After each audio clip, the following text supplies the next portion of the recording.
Reposez. Hop. Repos. Drapeau, au baudrier.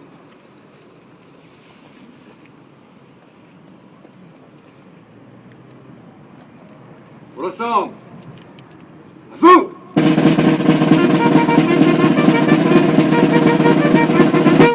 Lecture de l'ordre du jour numéro 9 du maréchal de Latte de Tassigny par Clara Huguetto et Eva Manin de l'école des Sieilles.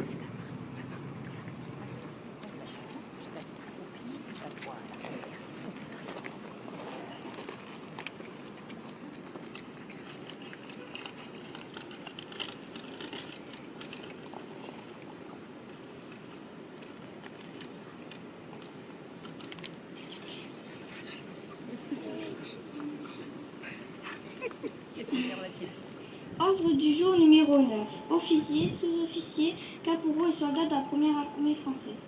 Le jour de la victoire est arrivé.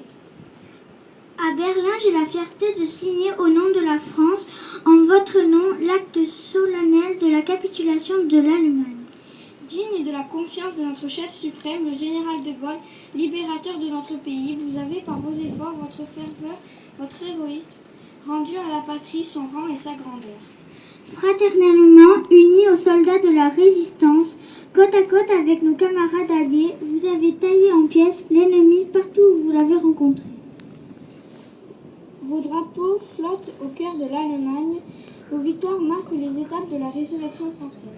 De toute mon âme, je vous dis ma gratitude. Vous avez droit à la fierté de vous-même comme à celle de vos exploits. Gardons pieusement la mémoire de nos morts. Généraux compagnons tombés au champ d'honneur, ils ont rejoint dans le sacrifice et la gloire pour la rédemption de la France nos fusillés et nos martyrs. Célébrons votre victoire. Victoire de mai, victoire radieuse de printemps qui redonne à la France la jeunesse, la force et l'espoir. Soldats vainqueurs, vos enfants apprendront la nouvelle épopée que vous doit la patrie. Berlin, le 9 mai 1945, général de l'armée de Latte de Tassigny, commandant en chef de la première armée française.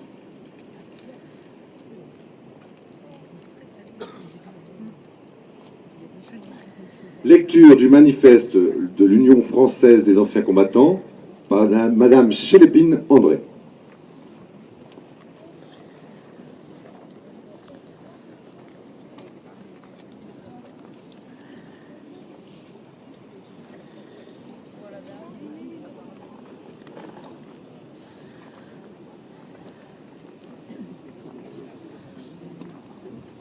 Le 8 mai 1945, l'Allemagne nazie capitulait sans condition devant les armées alliées.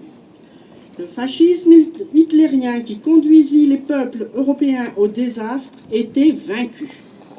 La guerre en Europe prenait fin, mais la Seconde Guerre mondiale n'allait se terminer qu'après la capitulation, le 2 septembre 1945, du militarisme japonais.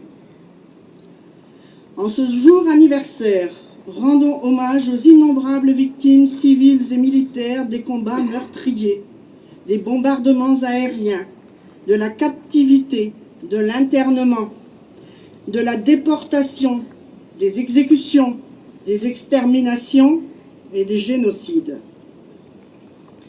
Il y a 70 ans, le 8 novembre 1942, les forces alliées, sous le commandement du général Eisenhower, débarquaient au Maroc et en Algérie. Les armées françaises